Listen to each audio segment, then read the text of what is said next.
And I'm Keon. And this is Trust Your Doctor, that podcast where we pop out of the bush to give some firebombing knowledge, because this week we listen to the Fearmonger. Written by Jonathon Blum. Directed by Gary Russell.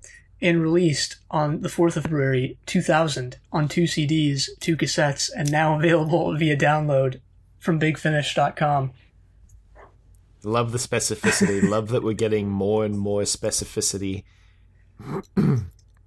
Just all the time. Not available via the archive.org snapshot of bigfinish.com from October 1999. Uh-oh. Because as we've mentioned for the past 2 weeks, the current Big Finish did not own the domain at that point in history. We've mentioned. You mean you've mentioned. Yeah. We're both like a collective now. We are? Wait, since when? Or something, yeah. When did this happen, yeah, and why wasn't I informed? Yeah, it's rough. Well, that's you know concerning. Now. That's concerning. I think this is the first audio that Nicholas Briggs is not involved with in basically any capacity. Maybe that's why the quality fell off a cliff into the Mariana Trench. I'm just kidding. It wasn't that bad. In fact, it's fairly good. Yeah, this was pretty good. I found myself enjoying this one. I would say parts 1 and 2 bored me quite a bit. I think 3 and 4 redeemed the story, though. Well, I definitely found part 2 the weakest of the audio, but I don't think that I agree with you that part 1 was boring. I do agree that parts 3 and 4 were the best. Yeah, they kept the twists and the interesting segments, sort of coming fast. They kept everything coming at light speed. Parts 3 and 4 also give you a better look into Mick, who was clearly the best character in this, or the most interesting at least. What, the most interesting that wasn't the Doctor and Ace? No, just the most interesting in general. Interesting. Yeah, exactly. Well, those are our opinions in a nutshell. I guess a fairly easy to crack one, given the fact that we just, sort of did so immediately. It's not our opinions. I guess what I'm saying aren't, one of those pistachios that are just fused shut. But you know who else has some opinions? Users of thetimescales.com. I was really waiting for you to get through that segue of Doctor Who audios. Yeah. It takes a while sometimes. It was a pretty incredible segue. It takes a while sometimes. Almost as long as it takes to open those fused shut pistachios. But anyway. What a random comment. Anyway, yeah, Timescales really liked this story. Average rating 7.9, plot 8.1, acting 8.5, effects 7.8, and replay 7.8. Yeah, I would probably have to agree with those numbers. The acting, as we'll get into in just a bit, was, as I said before recording, rather stellar. And as I said before recording, I don't think I've ever heard Keon say the word stellar. Well, you just said I never heard you say that before, so you could have been referring to anything. Maybe I was referring to the whole statement. I know, yeah. I probably haven't really said stellar very much in my life, but here we are. Well, here we are in a stellar timeline. I know.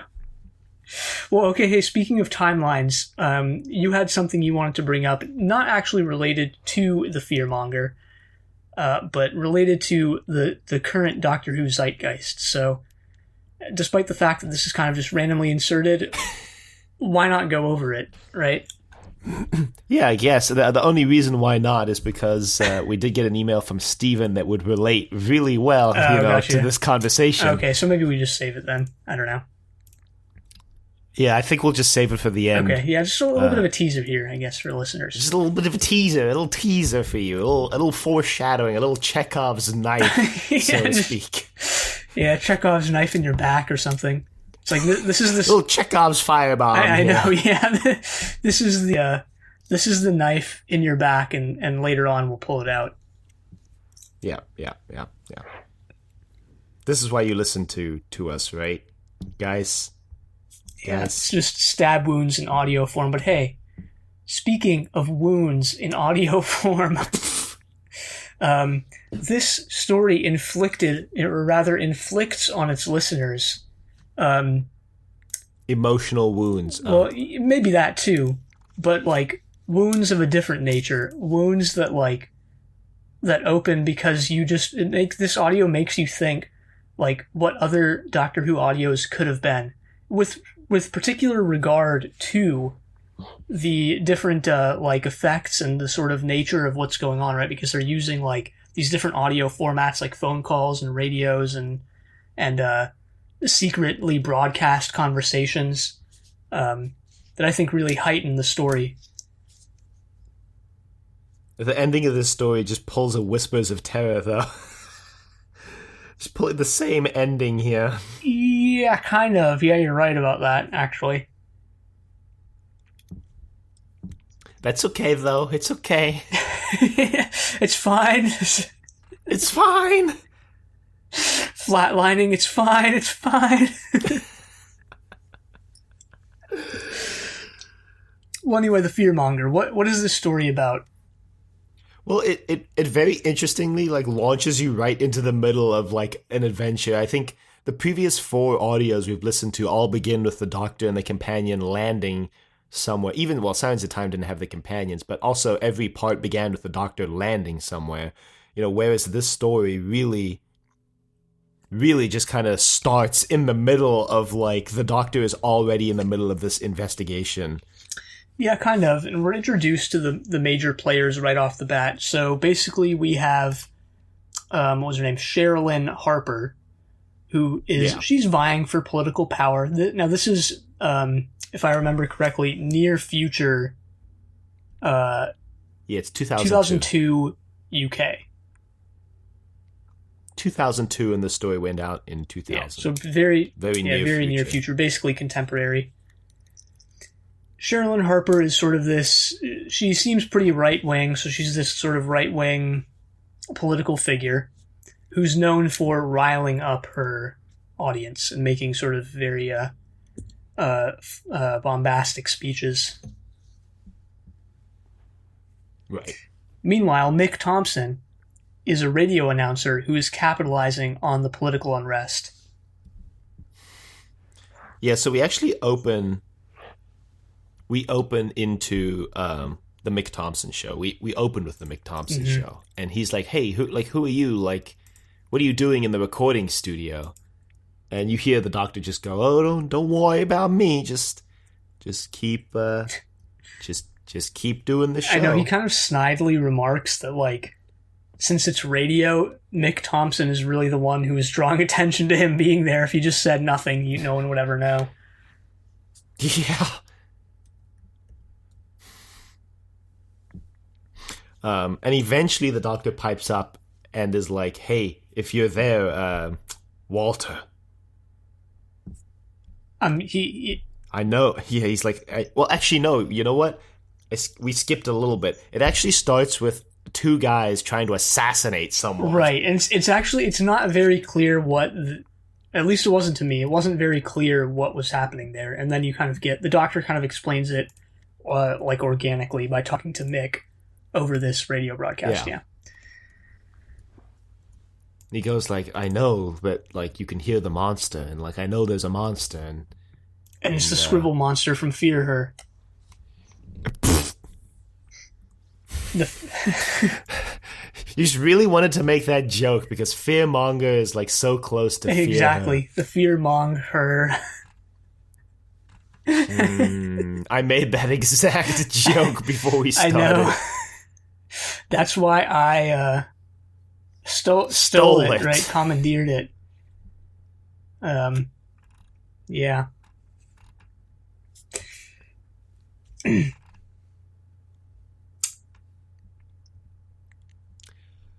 So eventually Mick's like, oh, let's go to the phone lines. Like, we've got a phone call, and surprise, surprise, it's Walter. And he's like, you don't know anything. Like, I don't believe you. Like, how could you possibly know? And the doctor's like, I just do. And, like, I do. While this is going on, Ace is meeting up with someone named Paul. And he's got, like, a device that can trace any phone call to a given phone number. So they put in Mick Thompson's phone number because they want to trace Walter's call to find out where he is. So, hey, this audio, I think, does a good job with Ace's, a good job depicting Ace. Ace always had a little bit more to her than some of the other 80s companions, I think. And that's definitely the case here. Yeah, and I think that's partially down to Andrew Cartmel taking over as script editor and just having a different way of writing the show. Mm-hmm. Of course, Sophie Aldred is back. She reprises her role as Ace and does a good job with it. Yeah. And hey, she's coming back. That's true, in more senses than one, right? She's coming back currently as well. At the time that this released, Ace was the most recent companion on the show, which is kind of weird to think about. No, I don't think so, because the TV movie would have come out by now. So yeah. Grace okay, fine. Grace was the most recent companion. All right, fine. Yeah. Yeah.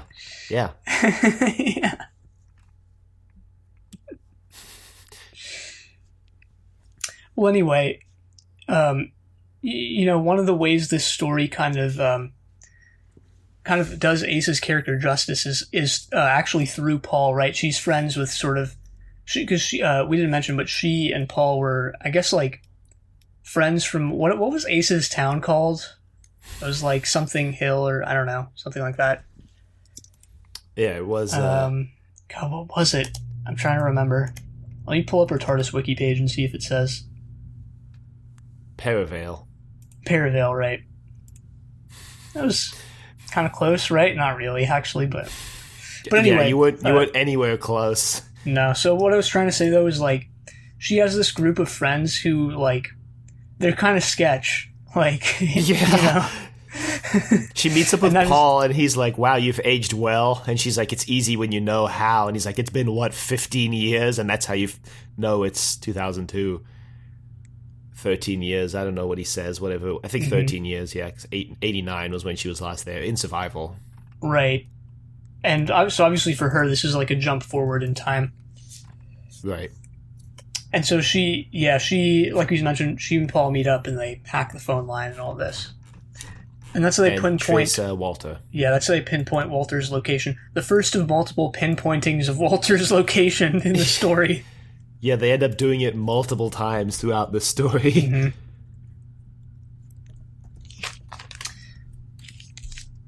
All right, so what happens next? Ace shows up at the hotel room that Walter is staying at, I think. Yeah. And, well, she calls Mick and she says, like, I've got it, doctor. Like, I'll leave directions in the usual location. And the doctor's like, all right, cool. And then he leaves, and Mick's like, what the hell is happening? I know. But hey, Mick takes it in stride.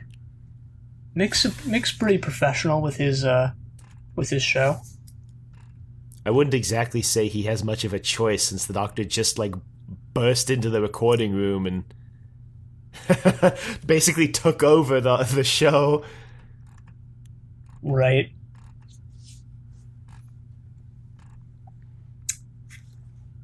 Well, so this transition kind of to what happens next, I feel like kind of just solidifies an overall feeling that the story gives you, which is that of, like, schizophrenia or something. It really puts you in Walter's shoes. Yeah, it kind of does. And but by the way, the ending to his the ending to this story with regard to him is like, it's kind of dark. But anyway, like, I don't know if you thought this, but this story like kind of felt like very jumpy. Like, it would just jump around to certain points. Like, it would just go way far in the future. Like, weeks would have passed and type thing. And kind of, there was a 3-week time skip. Kind of. I mean, I felt like it was jumpy, but I felt like it didn't like jump to anywhere that I didn't expect, if that makes sense. Like, yeah, it didn't feel like the story was taking place directly contiguous with itself, but I also it felt coherent. I don't know if I'm making sense. Yeah, it felt coherent. It just felt like you'd go into the next scene, and then you 2 seconds into it, you realize like they probably just went and had lunch like between the last scene and this one, or something like that. Or like it almost felt like there should be some sort of B plot like in between some of the transitions, in a way. But sometimes there just wasn't. Like, they'd just be like, all right, we're gonna go to the hotel room, all right, and then like 2 seconds later they're there. Yeah, I suppose. Like I said, it never felt like it jumped anywhere I didn't expect it to. Yeah, there was somewhat of a B plot in this, which is, it's already been happening. We're getting scenes between Sherilyn Harper and her like assistant or secretary, whose name was it Roderick? I think it was Roderick. Yeah, I think that was Roderick. Yeah. And basically the gist of those scenes is that they are planning to hold some sort of speech or rally or something before the election. Yeah, so Sherilyn is like some sort of far-right politician. Right. Let's say. Yeah. She's, like we mentioned before, she's known for instigating, like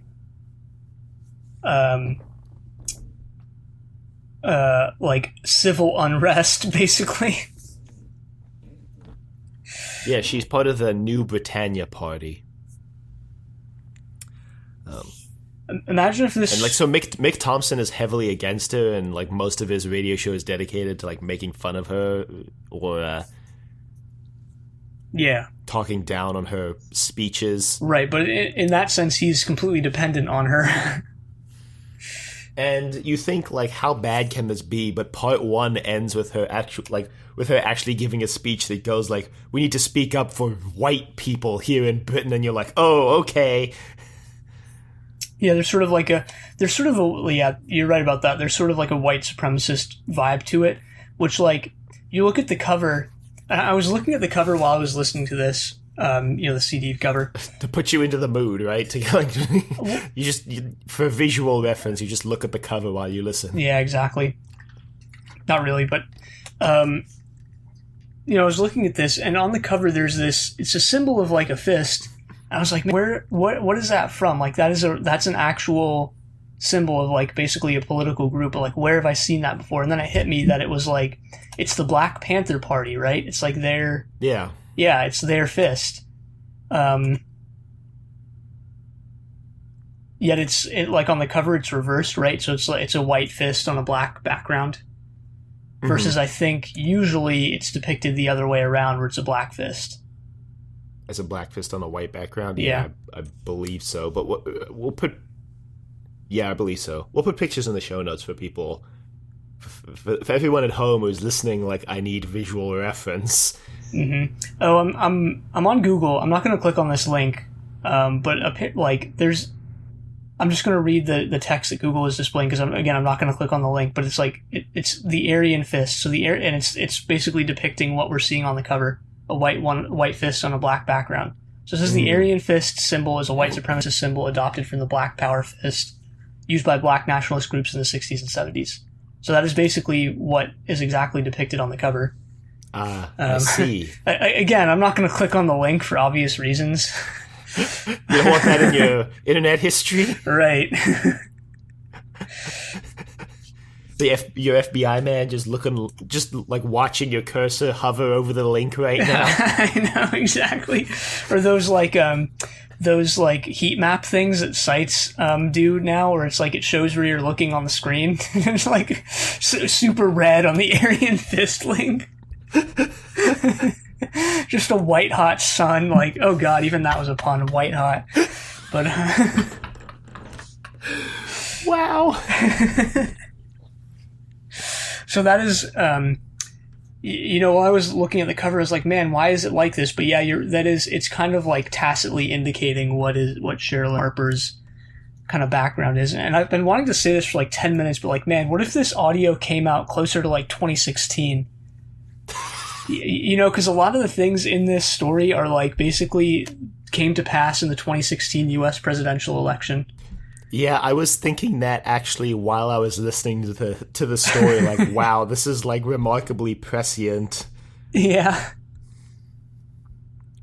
Like, maybe uncomfortably so. So yeah, the Doctor and Ace go to Walter's hotel room. And they're trying to talk to Walter, and he's like, I know what you do. Sean, it's Sean, right? Like he was Steven? Steven, sorry. Steven told me all about, like, what you do.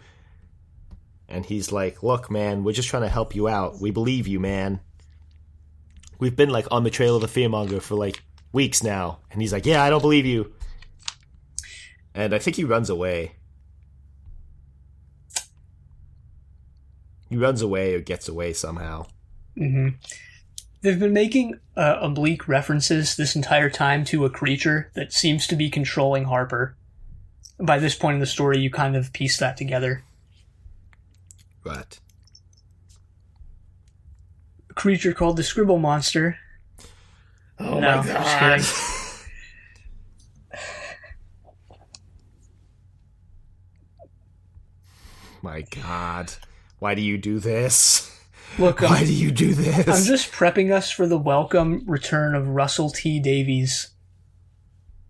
What if Russell T. Davies, in his very first episode, brings back the Scribble Monster and then just immediately quits the show?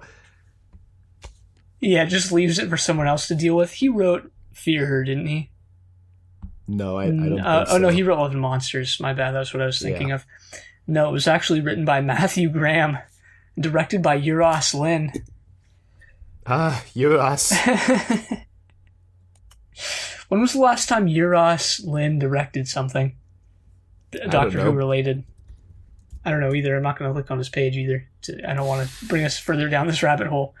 Oh. Wow, he directed... I just whipped open his IMDb page. He directed episodes of a TV series called Heartstopper, which has the cast member Yasmin Finney, who just got cast in Doctor Who. It's all coming together. Mm-hmm. Yeah. The last episode he directed on Doctor Who was The Beast Below, uncredited. Oh my god, yeah, that was... Jesus Christ, that was like 12 years ago.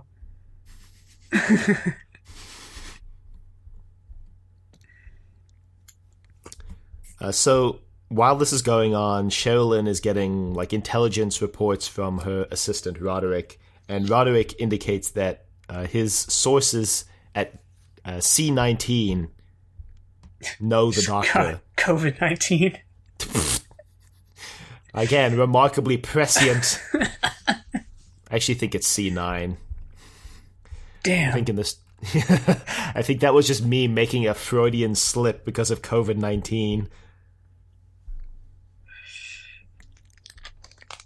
Department C9 has been mentioned on the show before, I think.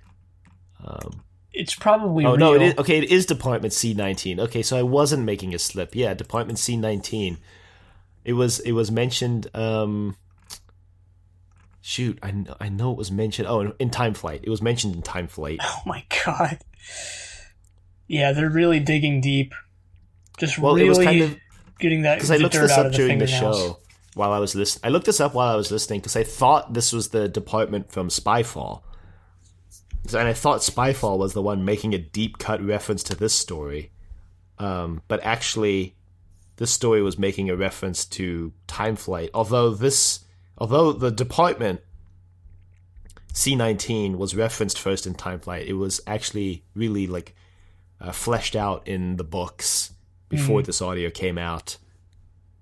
Remember when we thought the division was like gonna be cool? Remember we had, I know, yeah, gonna be cool. We had like this grand vision behind what it was gonna be, how it was gonna be like an agency representative of the split between space and time.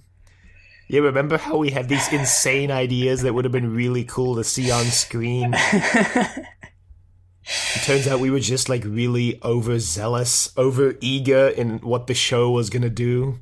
Yeah, I remember. Yeah. Pepperidge Farm remembers. In hindsight, though, Flux, despite like the fact that our ambitious predictions was us doing this to ourselves, Flux was actually in hindsight kind of disappointing.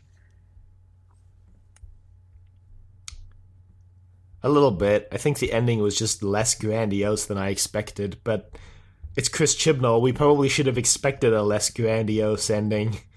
Yeah, you're right about that. Unlike this story, which actually gets more grandiose as it goes on.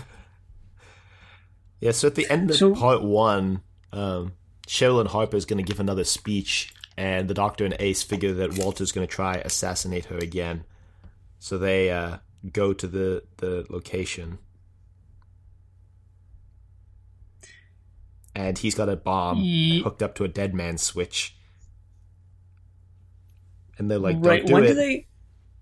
Do they meet the creature in part 1, or is that in part 2? Part 2, I believe. Yeah, okay, I'm looking through my notes. I guess I'm misremembering this. I watched it or listened to it almost a week ago. Parts 1 and 2, that is. I listened to parts 3 and 4 an hour ago. Nice. Yeah. Yeah, you're right. He's there. Walter is basically about to kill. He's going to attempt to kill Sherilyn. He's about to kill. Kind of a Paul Darrow-esque way of saying it you just had there. He's about to kill. Yeah, speaking of which, Sherilyn is actually played by Jacqueline Pierce of Blake 7 fame and other various fames. Which I didn't realize while listening to this at all. Go me. I didn't realize it listening to it. I did realize it once I saw her name on the cast list. Yeah, I didn't really pay much attention to the cast list when I looked at the cast list. Because I was only looking for Mick Thompson. Because his voice sounded really familiar, but turns out not. He has like no acting credits, so... Well, that's nepotism for you. We'll get to more of that later on. Yeah, just another Chekhov's knife in your back. Yeah. Man, we should have been like acupuncturists or whatever. Chekhov's acupuncture.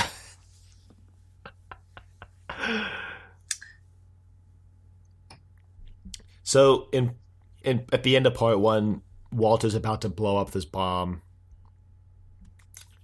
Luckily, for everybody involved at the beginning of part 2, Ace is able to get the bomb away from Walter. But not before chaos breaks out. Yeah, why was that the case again? It's this is the introduction of the United Front. Oh, right, they make like a sort of broadcast, don't they? Yeah, so they basically cause a riot, and then we learned through the Mick Thompson show that the United Front claimed credit for the chaos at the speech, basically. The United Front, basically, their only sole purpose in life is to oppose the New Britannia Party. Yeah. And so hold on a second. Okay, I'm holding on. Were Stephen and Walter involved with the United? No. Were they from the United Front? No, they weren't, right? No, that's the thing. They join up with the United Front. Walter joins the United Front at the end of part 2 when Ace gets shot. Yeah. Yeah. And in fact, I think someone from the United Front even says that they were partially inspired by Walter and Stephen, I think. Right. Well, anyway, I think they use the chaos to escape. They go back to... Where do they go back to? Either like the place Walter is staying at, or I think they go to like Paul's apartment actually. Yeah, they do. They go to they take Walter to Paul's place. Yeah, because Walter passes out or something, or he's just unwell, or something like that. I think. Yeah. So they take him to Paul's place, but surprise, the monster is there. Well, they hear the monster. Yeah, the monster attacks them. Can't believe at this point they haven't figured out the monster's not in Sherilyn, but anyway. Yeah, well, like, I think up until this point, I was definitely thinking that the monster really had no, like, corporeal form. That it could only, like, control people, but that's not really the case. It is able to, like, exist outside of other people's bodies, but, like, from the sound design, it kind of just seems like a big ball of, like, static electricity or something. Or like a ball lightning thing. Yeah. Yeah, that's definitely the case. Which is honestly kind of frightening. Yeah, like the scribble monster. Oh, Jesus. Yeah. Well, we find out that Paul is like really playing both sides here. Well, yeah, it's a little kind of confusing / slightly unclear how this plays out. But part 2 is kind of the most confusing and meandering of all of them, definitely, to me. They send Paul to try and embed him in the new I Britannia forgot party about this. I forgot about this entire a sequence. spy. Yeah, you're right. Part 2 is the most, like, just kind of jump... It's the most seemingly random. Like, they do a lot in Part 2, but, like, it feels like each part of Part 2 is, like, its own episode. Like, Part 2 itself is an episodic story. Yeah. So they send him off, and then he goes to meet with Roderick, and Roderick's like, "Are you telling me the truth, Paul?" And Paul's like, "No, actually, the Doctor and Ace are here right now trying to attack Sherilyn Harper. Because they want to try to get the monster out of Sherilyn Harper. Because they still believe it's in Sherilyn." Mm-hmm. Oh, wait, was this before they confronted the monster at the apartment, or after? Before. Because it's when they get back after this, they get back, and then the monster attacks them. Yeah. I think the Doctor and Ace still escape, even though Sherilyn and her people are onto them. They get out, and so does Paul. They don't realize that Paul snitched, though. Until they get back to the house, and then Paul's like, "I snitched," and they're like, "You did what?" Say what? Say what? But they don't have time to discuss it because, like we mentioned, the creature is there. And this actually... once you know, like, the big twist at the end of the story, it makes perfect sense that the creature is there, actually. Yeah. Because, but at the moment, at the moment, you're like, what the heck? Yeah, at the moment you don't realize, but, like, since I'll just spoil it. Since the creature was in Walter, like... The creature was in Walter all along. He would have gotten away with it, too, if it wasn't for that meddling doctor, I guess. Who's the one who really saves the day. The Doctor has already explained the creature, I think, at this point in the story. So we should briefly touch on that. Yeah. Go ahead.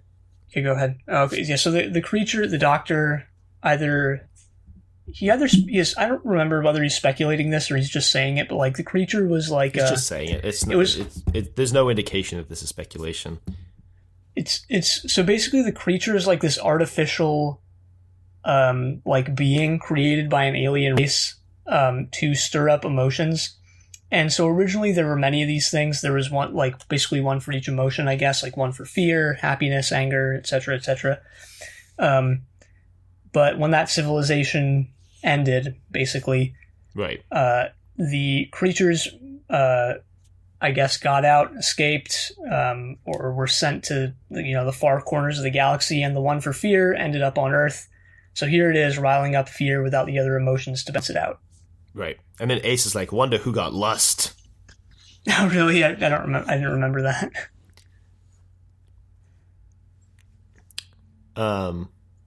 That's another range from Big Finish. I'm just kidding. So Paul comes back, and when they start like shooting at the Doctor and Ace or something, Paul realizes that he sold them out to like the wrong people, and he's like, "Oh no!" So he then like tries to unsell them out and help them escape. Yeah. And this is when he reveals that he sold them out, and they're like, "You did what?" Yeah, little does Paul know, you can't put the toothpaste back in the tube. All you can do is keep squeezing. Yeah. Yeah.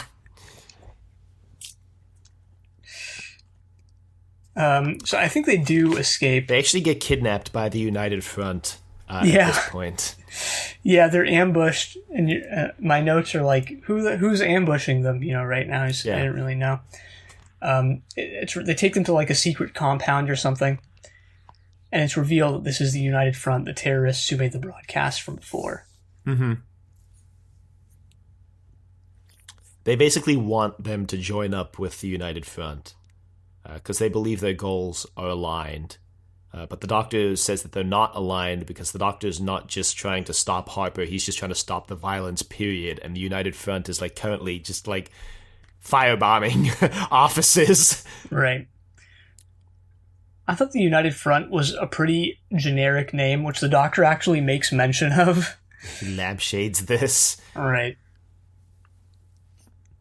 He also says, now get this, he also says, you could have just called yourselves them. And then he drops the phrase, fear them. Wow. Wow.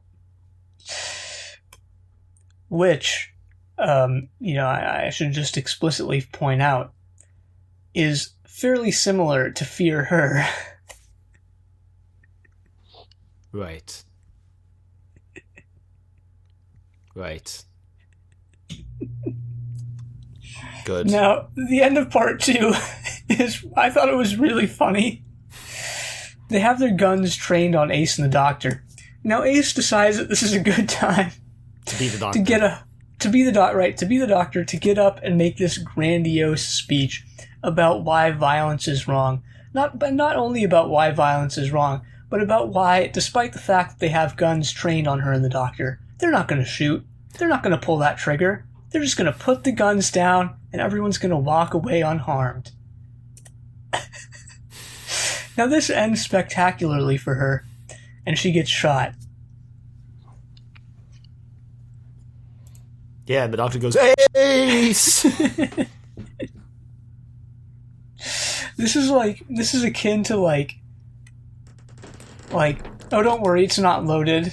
Like as someone's epitaph, right? Like on their gravestone.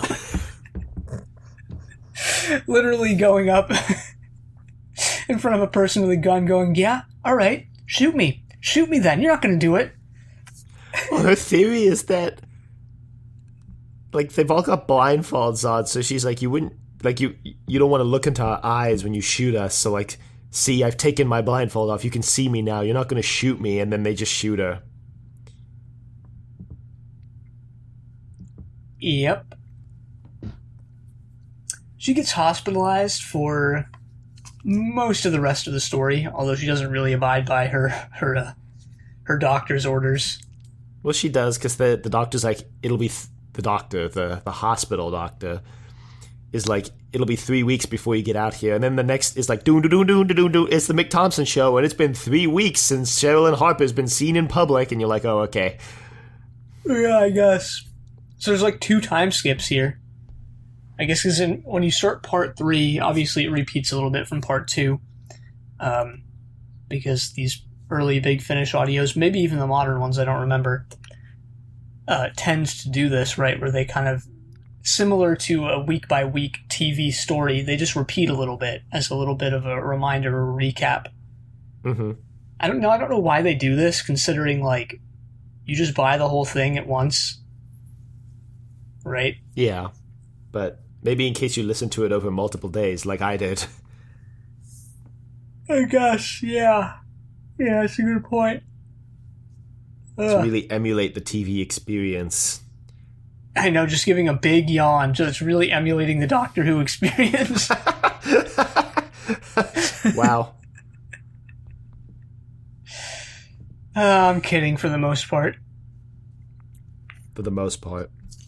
There's some pretty yawn-inducing classic Who episodes, and modern Who for that matter. It's true. There are, actually.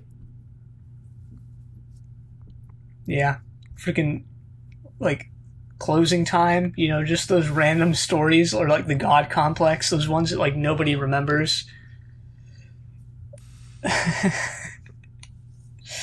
only remember the God Complex because it was the one episode that a Doctor Who writer named after himself. In this case, it was Stephen Moffat. Stephen Moffat didn't even write the God Complex. He didn't? I thought he did. Let me look it up. Yeah, you would be wrong. It was written by Toby Whithouse. Oh, God damn it. Wow, that joke did a somersault when flying through the air, looked like it was going to be awesome, and then, like, landed on a bed of nails. I know, yeah. This is like they jump through the flaming hoop, but just, like, you come out the other side on fire. Or, like, the mattress you're supposed to land on is, like, 90 square feet out of the 91 square foot landing area, and you just land, like, on the hard concrete.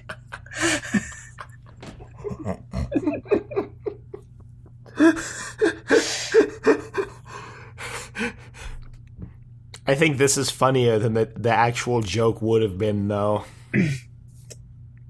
Yeah, nothing like some self-deprecating humor on a Sunday morning. Like a nice Sunday morning, 10:30 in the morning. Yeah, that's the time. Don't wear it out. Well, it's actually 10:36, but anyway. Well, so the Doctor is basically I think he's getting questioned by, like, the police or something as to the situation.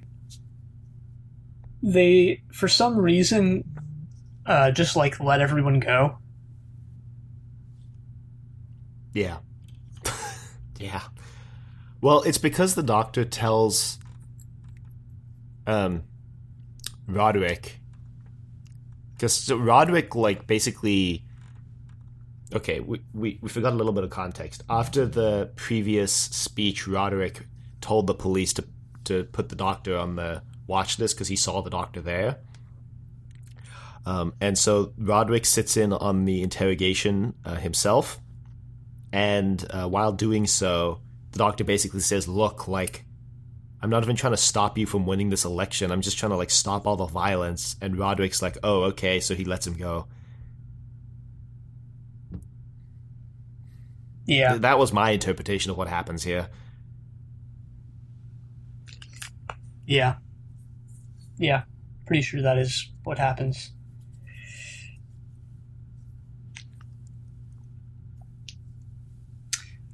Well, I think isn't this where it skips ahead a little bit? Like you mentioned before. I think we cut ahead. There's this 3 weeks time skip here because Ace is like, oh, the Doctor says I'm only going to get out in 3 weeks, and they skip ahead 3 weeks. Right, so she's in the hospital. Meanwhile, Walter has joined up with a guy named Alex from the United Front, and they've decided to commit some more acts of violence.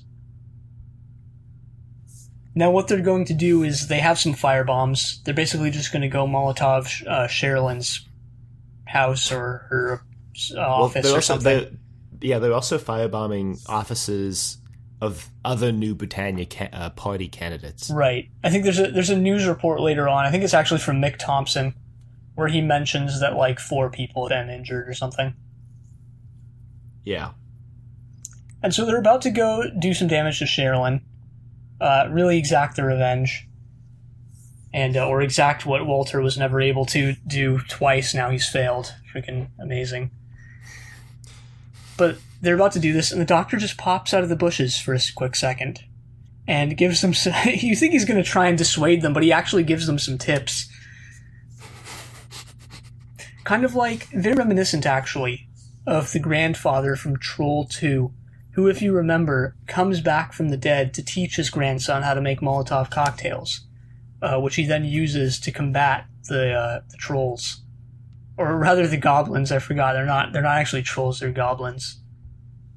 Yeah, the goblins, because they live in the town of Nilbog. Right. Come on, how'd you get this wrong? Huh? How'd you get this wrong? A fake Troll 2 fan.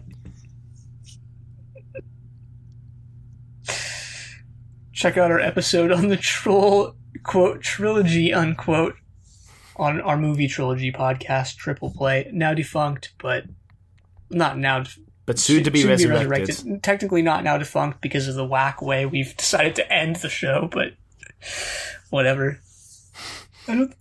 We never actually even officially announced. Did we officially announce we're ending it? We officially announced the next season would be the last, and then have just basically neglected to release the next season. So it's basically like on hiatus indefinitely in theory. I didn't even remember whether we had announced it was ending or not. Great.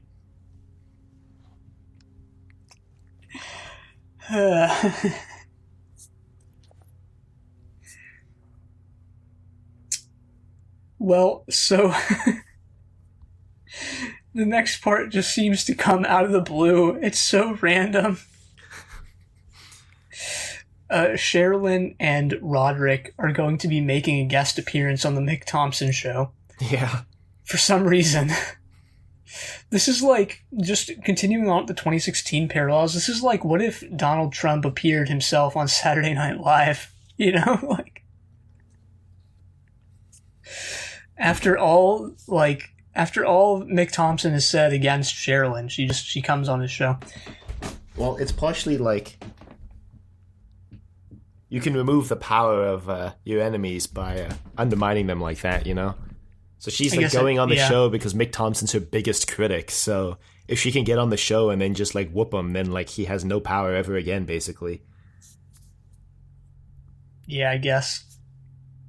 She also takes him a little bit by surprise because she's not supposed to appear for the first hour of the show or whatever, but she does. Yeah, she's supposed to be lost. Mm-hmm. Now, while all this is going on, Walter appears in Ace's hospital room.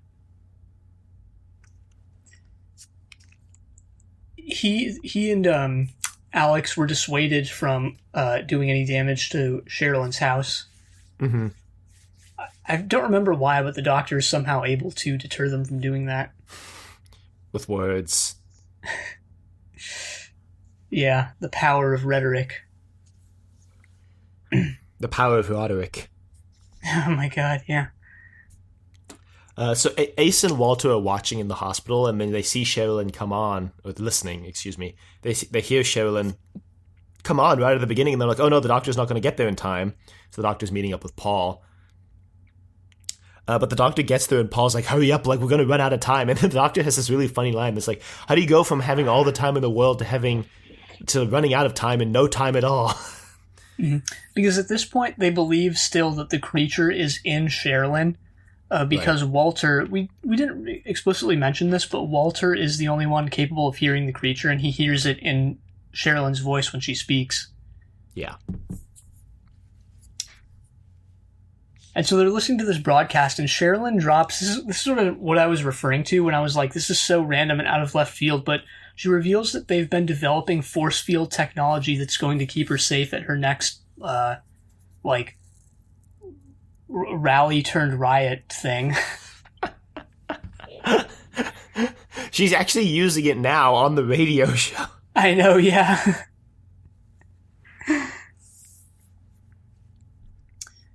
As she's saying this, though, Walter realizes that the creature is actually transferred to Mick. Because he starts hearing it in Mick's voice, and he's like, don't you hear it, Ace? It's not in Sherilyn anymore, it's in Mick. And Ace starts hearing it too in Mick's voice. Yeah, so Walter calls into the show and he's like, he's got it, because the doctor tries to enact this insane, like, force field crushing plan to like, just basically crush the monster but leave the host unharmed. Yeah, he has this device. Sherilyn, but nothing happens. He has this device that's capable of doing that. Yeah, but nothing happens. Right. And that's so when they it's in call Mick. and they're like, "Oh, it's in Mick." Right, he gives them this covert message over the radio show. I like these sort of secret messages and signals coming over the audio, or being delivered over audio channels type thing.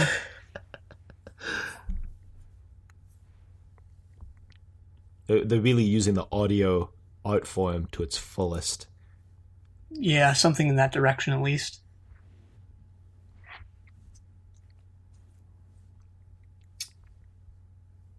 Now, does the Doctor get the hint? I don't Yeah, he remember. does. He does, but there's not enough power left in the device to use it on Mick. And then they have to kind of run because Roderick calls the police on Ace and Walter because Ace makes the mistake of talking on Walter's phone call. Oh, right. And Walter's like, you shouldn't have done that. Like, now they know where I am because they know where you are, and you're in the hospital. And she's like, oh, shoot, you're right. So they got to run.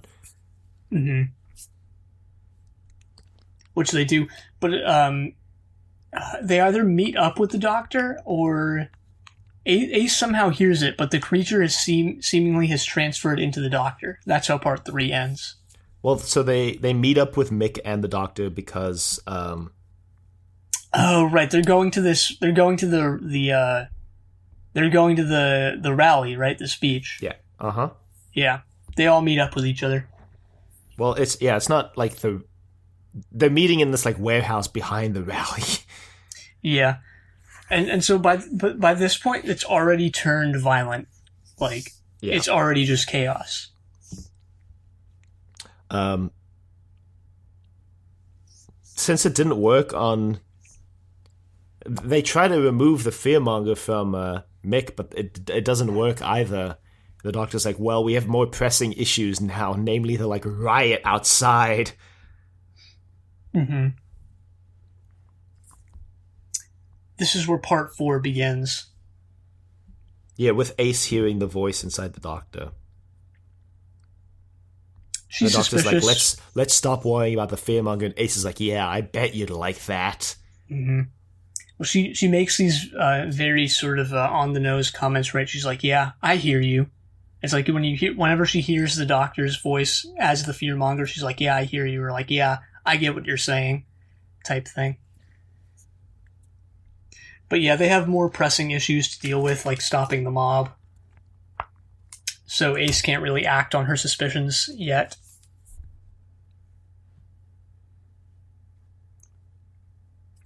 Yeah, so Mick's reporting live over the phone.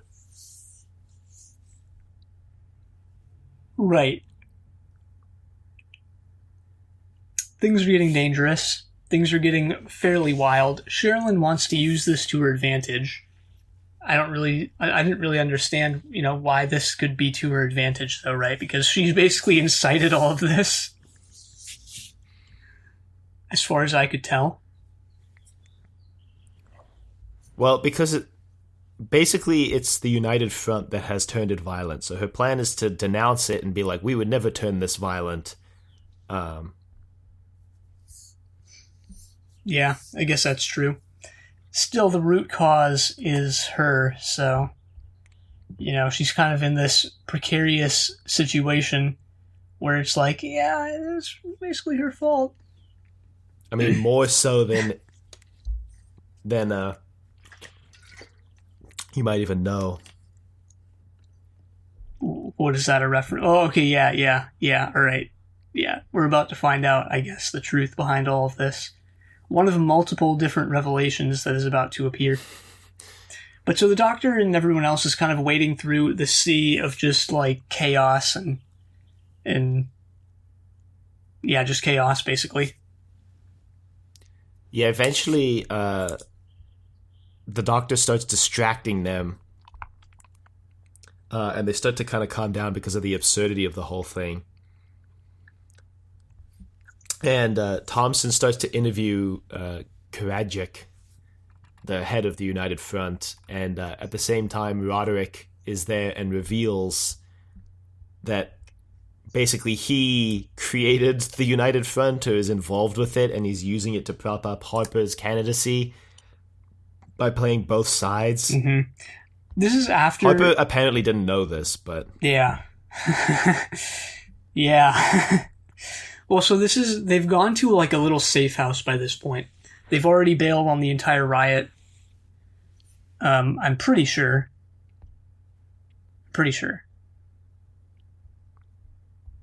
Yeah. And that's... Well, the riot calms down after Karadzic and Roderick get arrested. Yeah, and this is why, like, it's such a surprise, because Roderick, like, is there. Right.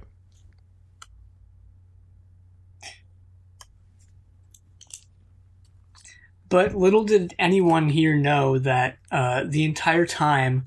Who was it who was recording? I forget exactly who it was. Was it Mick?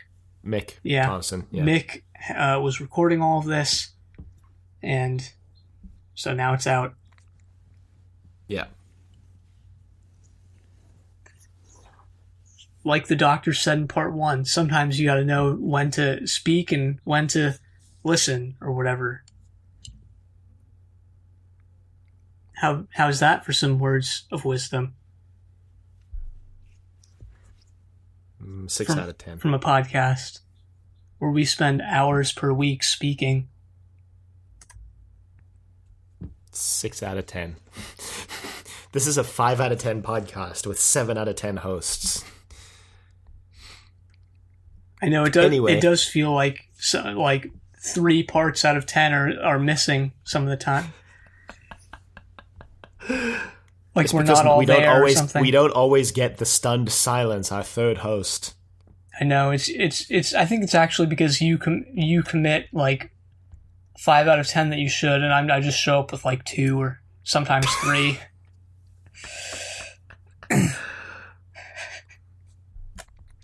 Well, anyway, the Fearmonger's still out and about. Ace. I know this. Sorry to interject, but like this whole thing, like okay, so it's over, right? But then you go, oh wait, there's still 10 minutes left in the runtime. Oh wait, they never dealt with the Fearmonger. And to be honest, I don't know why I was thinking this, but I half expected them to just be like, yeah, well, it'll find its way home, or like, whatever, we'll just leave it to its own devices. You mean like pull a Land of the Dead? Like, oh, the hybrids will work themselves out. Yeah. But no, this story goes places you never thought it would in the final 10 minutes. The doctor has to go basically tell Sherilyn that, like, everything's over. Sherilyn's like...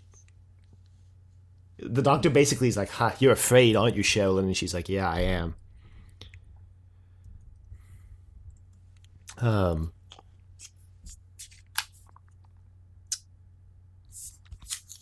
And meanwhile, Ace has gone to basically recover the device they were going to use to destroy the Fearmonger. Mm-hmm.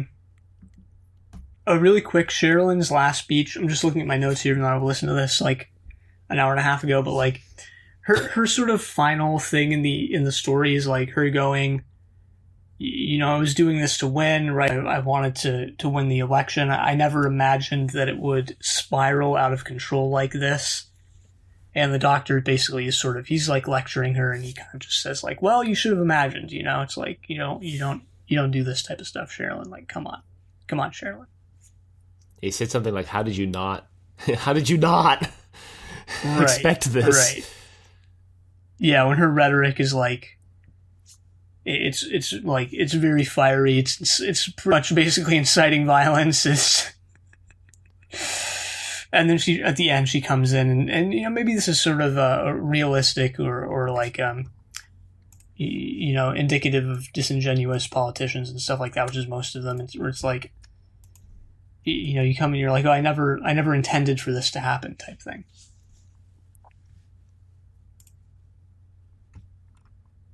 Yeah.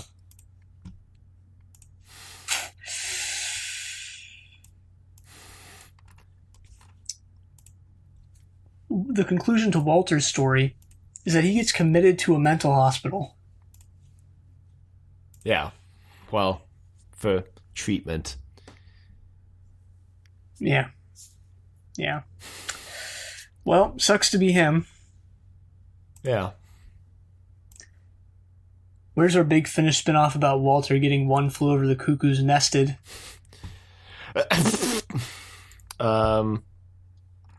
Don't worry, Big Finish will bring it to us someday. Someday, holding out. Anyway, yeah, they realize they never dealt with the creature.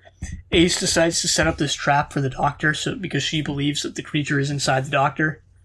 So she sets up this trap where she's protected, I believe, within the force field, and she has the device that will harm the creature without harming the doctor. Yeah.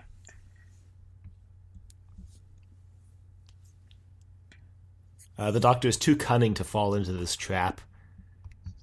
And he's just like, oh, Ace.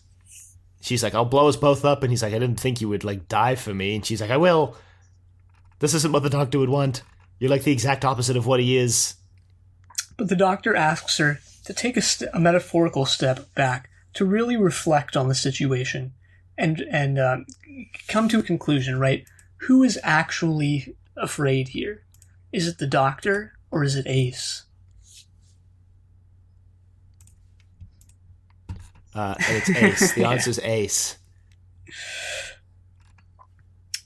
And this is sort of, this drives home the point that the doctor was trying to make the entire time about the United Front, which is that they don't like, or is that basically that they're hypocritical, right? They don't like that Sherilyn is stirring up people's fears and using that to cause violence and vie for political power, but who's the one, right, who's coming out with guns type thing? Who's really afraid here? Right. Now this is perhaps... He does eventually... This is perhaps misguided given the fact that Sherilyn's words actually do incite violence, but I get the gist. Yeah, the meaning is what's important here, you know? Yeah. The doctor does successfully convince Ace to destroy the Fearmonger within herself. The doctor reveals that the Fearmonger is actually not in him. It's in the people who can hear it. So it's currently in Ace, and it was in Walter. Yeah, which he's like, I should have realized that so much sooner. Yeah, I felt this was a good twist, like, because when the doctor says that, like, it's something you as a listener can think too, right? Yeah, like it makes sense in hindsight because only one person can ever hear the Fearmonger, and you're like, in hindsight, like, why didn't right? It's like who's the the common denominator here? It was Walter the entire time.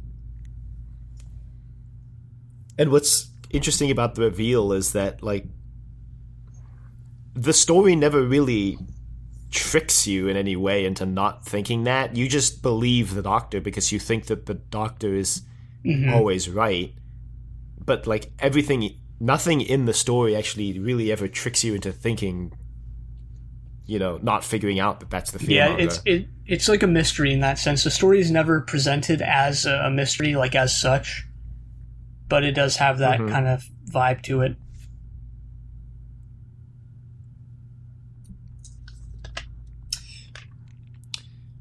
Well, anyway, the creature gets driven out of Ace, and they walk off into the sunset to do whatever it is they're going to do next, and we end the story by finding out that Mick is still at it. Still at his radio show. He just rode the wave of all this to probably even higher heights of popularity. Yeah, I mean, he definitely did do that. So did his actor, actually, which we'll get into in just a minute, I guess. Not really in the same way, but, like, he didn't ride it to higher heights of popularity. He just rode it to the Big Finish recording studio.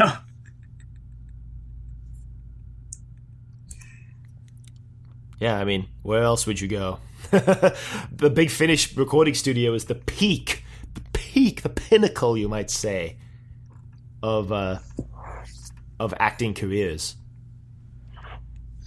Maybe. I know you say that sarcastically, but, you know, maybe so. What? Me? Dylan? Sarcastic? Never. Well, that's the Fearmonger. a story that, like I mentioned at the beginning, I feel redeemed itself in parts 3 and 4. After a run-of-the-mill part 1 and part 2. Well, I've already explained my feelings on this, but I did want to... Yeah, I mean, I don't know, I just wanted to mention briefly that I liked the kind of thematic relevance of the story. You know, even though there's a monster that feeds off of fear, you know, it's an interesting story because of the way in which the monster is not the one who necessarily creates the fear so much in this story. You know, the point of this story is that, and I think the reason why the twist is kind of brilliant in a way is that you think the fearmonger is within Sherilyn because she's stirring up all of this fear. But at the end of the day, the fearmonger is actually not the one stirring up all the fear in this story through their words and their rhetoric. It's like through Walter, who's like who makes Sherilyn scared for her life, basically. But Sherilyn's the one who's inciting all this like mass panic, mass fear. Yes. And she's just human. She's just human. Yeah, she's the one who's inciting it. But what the story is kind of saying is like, you know, people are falling into this trap, and that's where the fear comes from.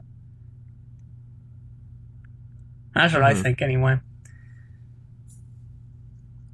Well, I think the story's also saying something about how, like, humans, politicians even, play off of this fear and use this fear for their own gains.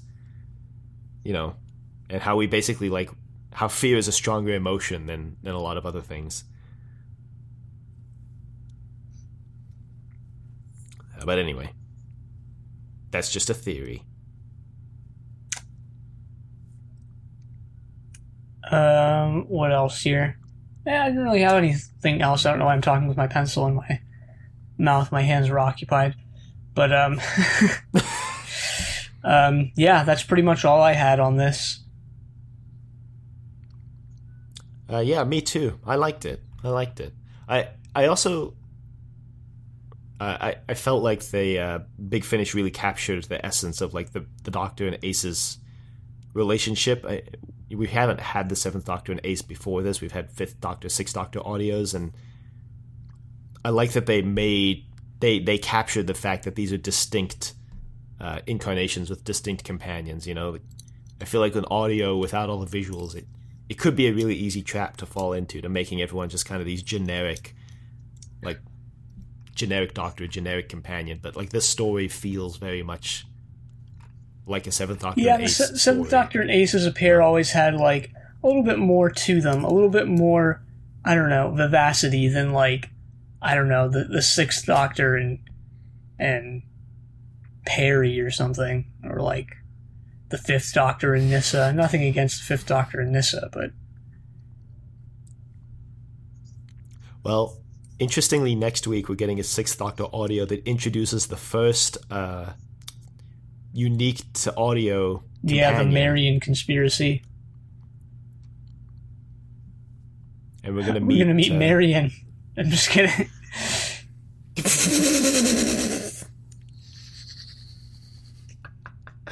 Wow. I'm just gonna leave that at that, and we can talk a little about actors, I suppose.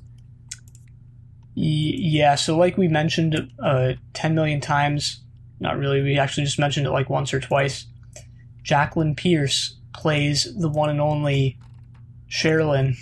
I guess I should probably say that the other way around. Sherilyn is played by the one and only Jacqueline Pierce, and if Firefox would stop being slow, I would be able to tell you what else Jacqueline Pierce has been in, but I can tell you that without Firefox working. She's been in Blake 7, she played Servalan, obviously, the main villain of that show. She was... one of her first roles, actually, was in Secret Agent in 1964. Now, was she in The Prisoner? I don't think so. I don't think she was. We would have noticed when we had watched The Prisoner if she was. She has also been in The Reptile, as Anna Franklin, I guess is, nothing to do with Anne Frank or something like that. Right, the diary of, from the famous diary of Frank, Anne, the diary of. Right. She was in Man in a Suitcase, Don't Raise the Bridge, Lower the River, The Root of All Evil, question mark. She was in The Challengers, New Scotland Yard, Hadley, The Awful Mr. Goodall. Awful spelled as Aweful. Couples, Leap in the Dark, Shadows, Blake. Oh yeah, we already mentioned Blake 7. Blake 7. She was in the Doctor Who, the show, right? She was in the Two Doctors. Two Doctors. Right. She was in the she was in the 1988 Bourne Identity miniseries, which we've actually watched for Inevitable, or not Inevitable, but check out Inevitable, classic sci-fi podcast. We watched it for Triple Play, yeah. She was in the Young Indiana Jones Chronicles in a single episode of it. She was in The Unexpected Mrs. Polifax. She was in Death Comes to Time, that miniseries thing. She was in Doctors. Her final role was in 2006 in Casualty, 2 episodes of it, in fact. And then she died in 2018. She died actually while we were watching Blake 7 for Zenith, the Blake 7 podcast. Check that out. Mm-hmm. So she died in the midst of that. Paul Darrow actually died shortly after we finished recording that podcast in its entirety. Mm-hmm.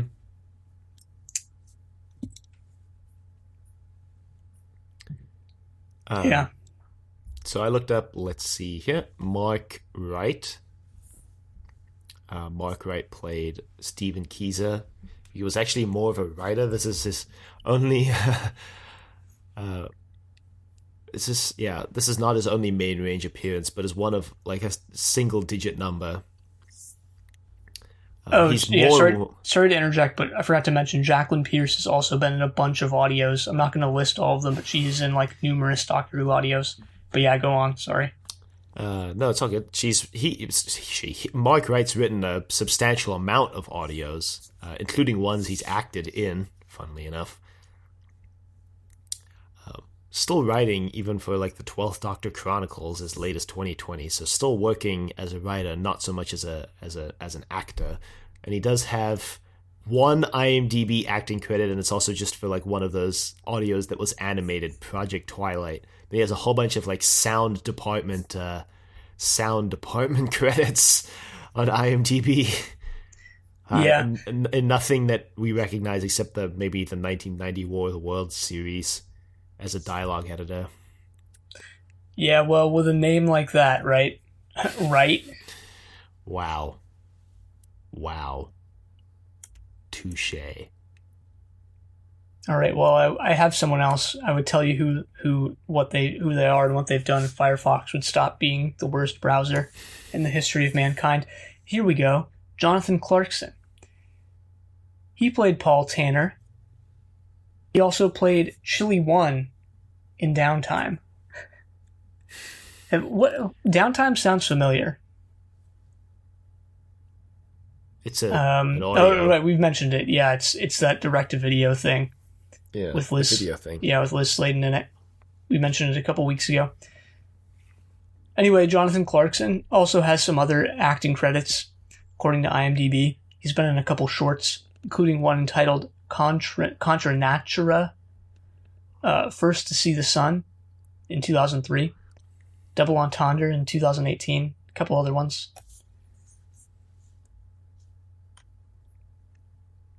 I said this before we started recording, but his IMDb headshot looks like he just got out of bed. Good. I also looked up Vince Henderson. This is his only audio acting role. He plays Mick Thompson. He's also Sophie Aldred's husband. Yeah, there's that nepotism for you. He has 5 acting credits in total. Acting credits? Did I just say Reddits? Acting credits in total, which I'm just going to read all of them. Shopping City, Where on Earth is ... Katie Manning because she'd really like to know as self. Chain Letters, Dear Mr. Barker, and Soccer AM, a TV series. And that's it.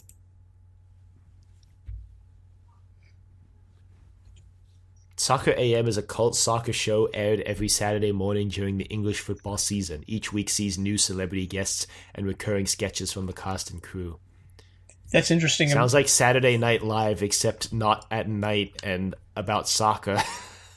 I'm surprised they call it soccer. Don't they call soccer football in the UK? Yeah, even the description says during the English football season. Yeah, so what's up with that? What's the deal with airline food? Okay. Let's read this email from Steven Schinder,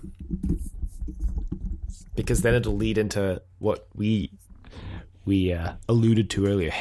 David Tennant and Catherine Tate returning is the subject line. Hey guys, I guess I should have specified and said I'm glad David Tennant is returning as the next ongoing Doctor. I felt confident he wouldn't be the 14th Doctor, though people have been speculating he could be the 14th for a special and then regenerate into Ncuti, who'd be the 15th. I honestly think that'd be unnecessary, though I do support having him return in a way that makes sense. Easy route would be that he and Catherine Tate are the same Ten and Donna we followed before, but R2-D2's cryptic comments suggest whatever they're filming could be a dream or a parallel world or something. We know of the Meta-Crisis Doctor, an idea I really don't like, so there's that, and maybe there's another Donna on Pete's world. But as for dreams, maybe he could be the Dream Lord. It'd be great if the Valyard thread were picked up on screen finally, but my hopes for that are pretty much dead. I don't know. What do you guys think? Is this for the 60th anniversary special or perhaps a mini-sode that'll come out beforehand? Cheers, Steven. Yeah, this relates to something mentioned before. Someone posted on Reddit, they claim to be involved with Bad Wolf Productions.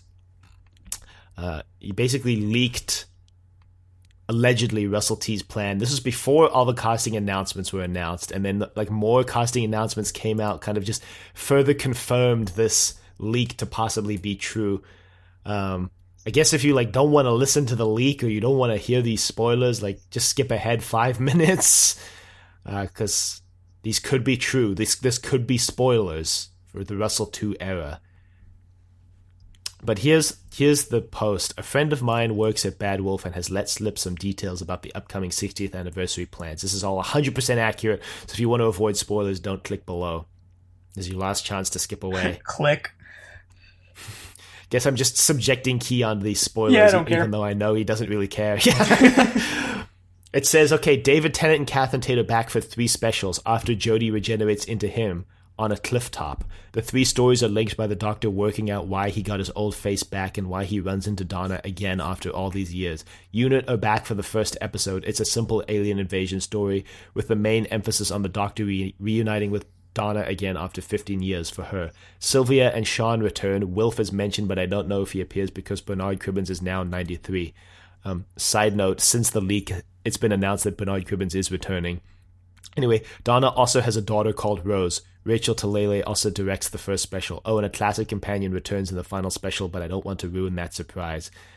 That's all I know for certain at the moment, but I imagine something will be announced in the next week or two as filming begins. And then, like, a week later, they announced David Tennant and Catherine Tate returned, and then, like, 3 days later, they announced that Yasmin Finney is playing Rose. So, there you go. They also announced Bernard Cribbins is returning. So, every casting announcement just further confirms this leak. Sorry to break it to you this way, Steven, but it seems like Tennant and it is playing the 14th Doctor.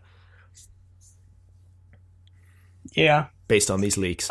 Well, some people are also saying that, like, if you go back and reread the press release announcing Ncuti Gatwa as the Doctor, it, like, very suspiciously doesn't mention he's the 14th Doctor.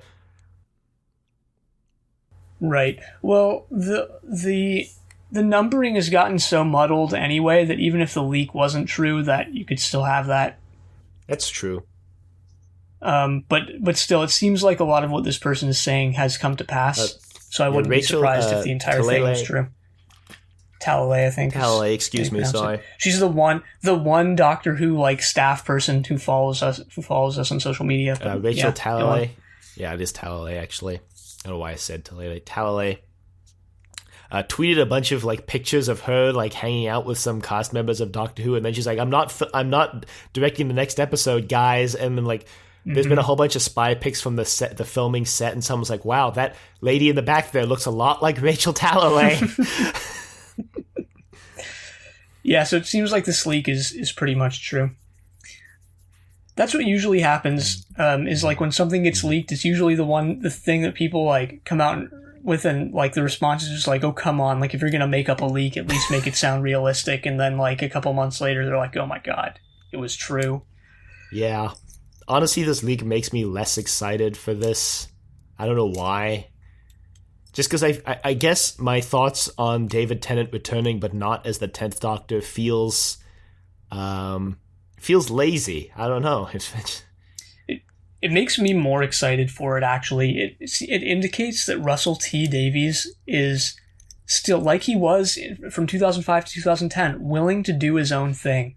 Yeah, we know how well that went for Chris Chibnall. It went pretty well for Chris us, Chibnall. For our opinion. Well. Yeah, but you know what? Who cares about anyone else? Yeah, right? I mean, I guess that's true. Like, yeah, Russell 2 is doing his own thing, and he's doing it without caring what other people think, and I respect that. But at the same time, what I want from Doctor Who is this for what I want from the show, selfishly talking about me, I just feel like this is very lazy, but it could be done well, and I might like it. It just makes me less hyped to see it, I guess. It also shows, if it is true again, that Russell, our good pal Russell, implying we know him, he's no slave to canon, even when he is the one who helped establish what is now considered like this new Doctor Who canon, or whatever that means. But like, he's willing to just take these steps that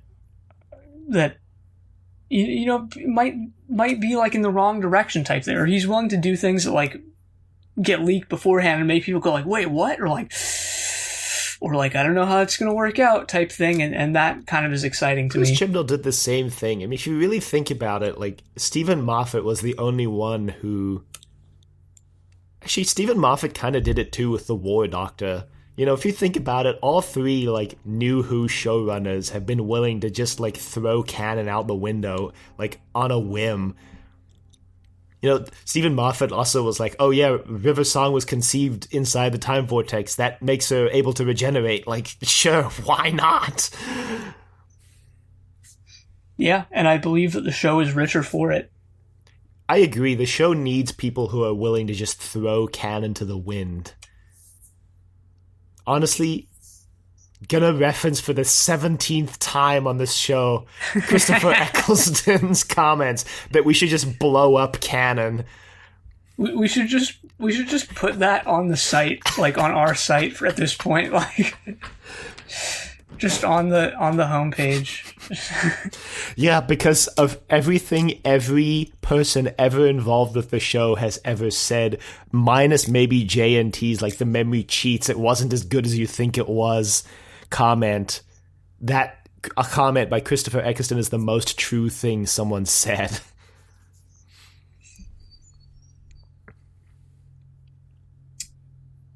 Yeah. Anyway, thanks for the email, Stephen. Yeah, thank you, Stephen. And sorry to, I guess, break it to you, like Dylan said. But just to take us back for a quick second, Christopher Eccleston also has the privilege of being the on-screen character who said the truest thing ever said with relation to Doctor Who. I know where this is going. Which is, the older something is, the stronger it is. Yep, I saw that coming.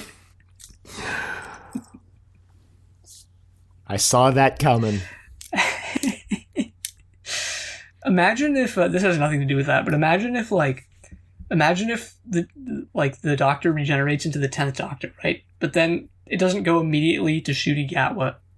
What if the 10th Doctor regenerates into Matt Smith, regenerates into Peter Capaldi, regenerates into Jodie Whittaker, and then we get Ncuti Gatwa?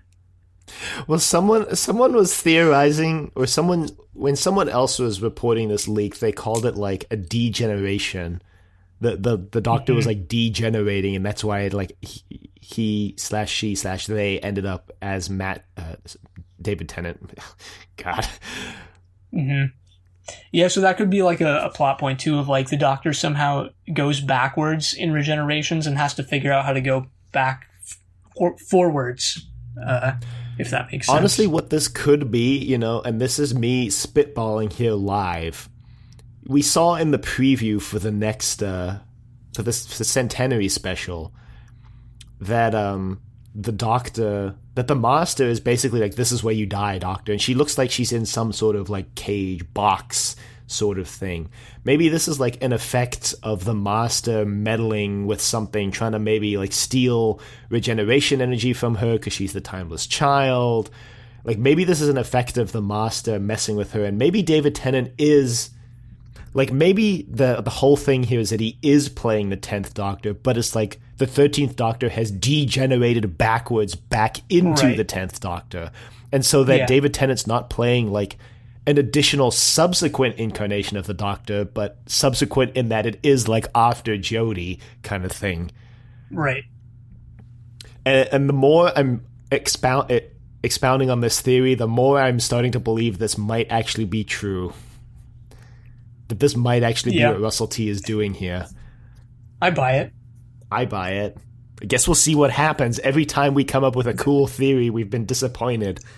I know, but this would also continue some of the meta commentary that Chris Chibnall has set up, being rather critical of the other eras of reboot Doctor Who, right? With which, like, if it is true that Jodie degenerates into David Tennant, and the whole idea is that, you know, she's gone backwards and now she has to go back forwards, right?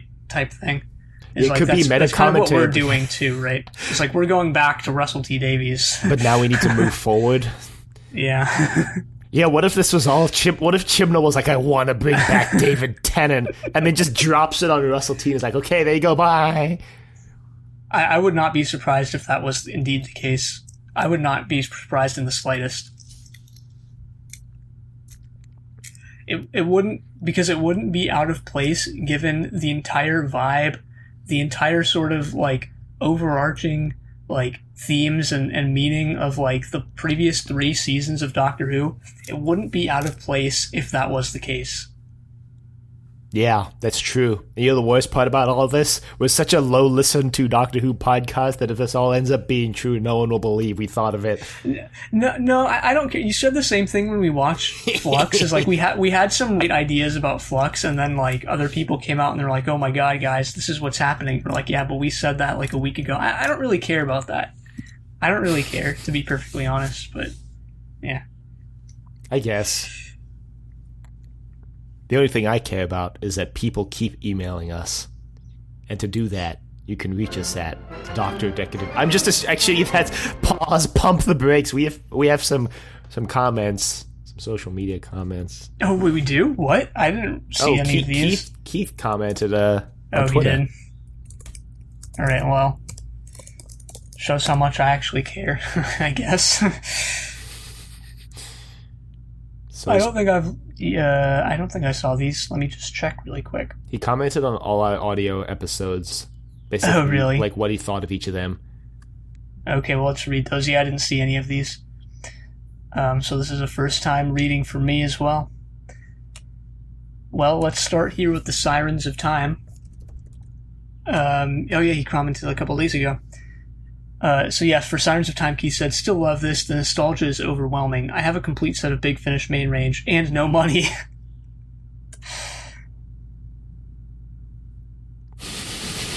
Nice, same. So next we did Phantasmagoria. So I don't know why I said that. Like I was born and raised my entire life in Boston, but still one of my favorite audios, says Keith. Now my internet is being slow as usual. So. Uh-oh. Maybe it's because I'm on Skype. I don't know. Maybe I can't tell if it's my browser or the internet itself. But so for Whispers of Terror, Keith writes, as a massive Colin fan, so cruelly deprived of my favorite Doctor Who, I was so thrilled when this came out. Thanks for the podcast. You're welcome. Yeah, Keith. he has mentioned that multiple times before. How Colin Baker is his favorite Doctor, and how he sort of got the short end of the stick on the show, which I totally agree with. Which we all agree with, I think. Mm-hmm. But yeah, thanks for those comments, Keith. Yeah, thanks for the comments, Keith. Nice to hear from you. Now, if anyone would like to email us, you can reach us at thedoctor@decadentvegetable.com. Questions, comments, concerns, angry rants, love letters, your thoughts on the Fearmonger. You can find us on YouTube at Decorative Vegetable. You can find us on Apple Podcasts, Google Play, and Spotify. All at Trust Your Doctor. Be sure to leave a rating if you like the show. Check us out on Facebook, Trust Your Doctor. Like us on Facebook. Also check us out on Twitter at TYD Podcast. And follow us on Twitter. And next time, like we alluded to, we're going to be listening to The Marian Conspiracy. But until then, the end.